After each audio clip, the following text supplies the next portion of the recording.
CTV News at 6 with Joe Perkins.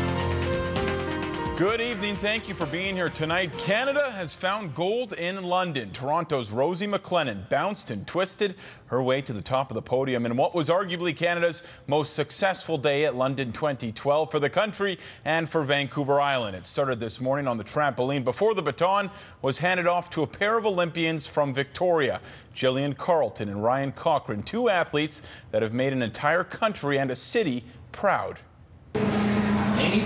The faces say it all. Their looks of hope.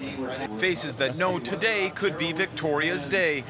At the Brickyard Pizza, family, friends, and a fiance gather to watch Canadian cyclist Jillian Carlton. It's a dream come true. We're here. It's happening. Like the next 10, 15 minutes. Across town, much of the same. Another gathering, this time for Ryan Cochrane. We've all known Ryan forever. We know he works harder than anybody in the club. He deserves to be where he is. Where he is the final of the men's 1500. But before Cochrane's race, this.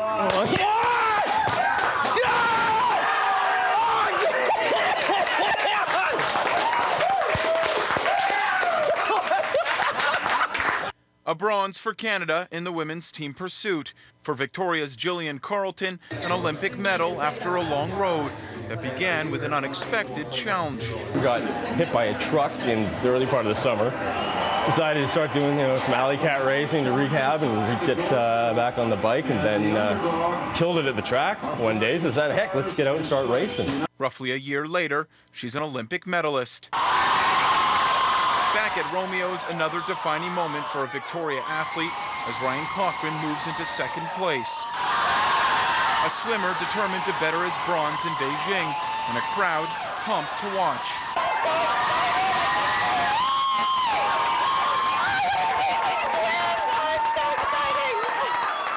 So exciting! Good job! I'm so proud of him. We're all really proud of him. We're all proud to be part of this team, and it's just awesome. What can I say? Best ever swim, a personal best. I think that's just, you can't ask for more than that in a competition like this. That's so fantastic.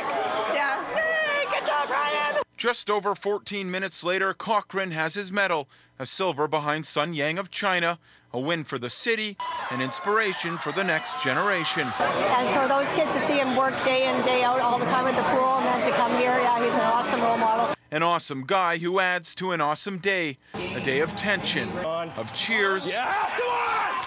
but in the end, success.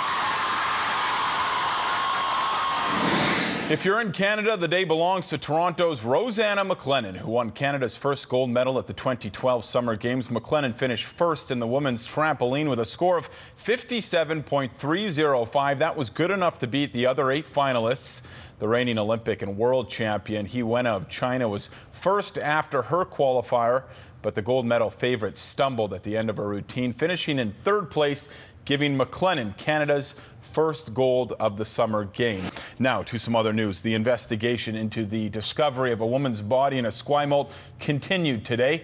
Victoria police say the death is still suspicious. The woman, who has not yet been identified, was found yesterday on the west side parking lot of the Archie Browning Arena. BC Coroner Service says the body is expected to go to the mainland for an autopsy on Tuesday. 2 off-duty RCMP officers in Nanaimo are being applauded for some quick-thinking police work today. Just before noon, Constable Clay Werzinger and Constable Jesse Brassard watched a 28-year-old man wanted on 4 outstanding warrants, including trafficking, get into a vehicle on Northfield Road in Nanaimo. Now, the 2 followed the man until eventually the suspect fled the vehicle on foot. A chase followed, and after using pepper spray, batons, and a taser, the 2 were able to arrest the suspect. He now faces several charges. Well, it seems every year the message is the same. Enjoy the BC Day long weekend, but be safe. This year is no different. ICBC says typically there are almost 2,000 crashes across BC during the BC long weekend. On average, 5 people are killed and more than 500 are injured this weekend. Members of the RCMP's Integrated Road Safety Unit says all long weekends are bad on the roads, with the number of people on the road often reaching record highs. Police say if you're planning on heading out, prepare. Leave plenty of time to travel. Don't drink and drive. Be patient. You know that today or this weekend is going to be an abnormal amount of traffic on the roadway, so let's take our time. Let's get where we need to go, but realize that, you know, we've got to share the road with other people. Sergeant Leblanc says last night RSU had 6 officers on the road. Police busted 7 impaired drivers and issued several tickets for speeding. And if you're traveling this long weekend, you might be taking a ferry. So far, no major issues from BC Ferries. Typically, this is one of the busiest weekends of the year. There were no major waits on any of the major routes. There were some minor delays today on some of the smaller routes. A 20-minute delay between Swartz Bay and Fulford Harbor on Salt Spring. BC Ferries has added extra ferries for the month of August and recommends anyone traveling to check their website for up-to-date conditions. That's at bcferries.com. A reminder in Nanaimo today of the hot and dry temperatures that are consuming most of the province. These photos show a large bushfire that broke out this afternoon on the corner of 3rd and Hillcrest. 2 fire trucks responded and had the blaze put out by 2 p.m. Campers are being reminded of the partial fire ban on Vancouver Island. Open fires and fireworks are prohibited across the Coastal Fire Centre, except for Haida Gwaii. The ban is expected to stay in effect until at least mid-September. It does not include small campfires, gas cooking stoves, or propane barbecues. Anyone breaking the fire ban could face penalties between $345 and $10,000.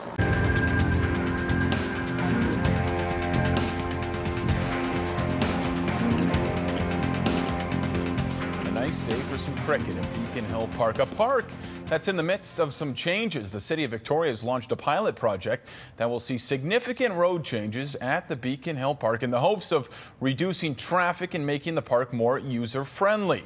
New signage, lane painting, and curbing is directing a new traffic flow. The biggest change is a new multi-use path along the incoming Circle Drive lane off Dallas Road. It hopes to redirect traffic along Chestnut Row from Arbutus Way. Haywood Way next to the cricket field is also closed. The pilot will run until the end of October. There is a survey on the changes that can be found on the city's website. Well, just days after the city's 150th birthday, the balloons are down in Centennial Square, replaced with neon shades and spandex.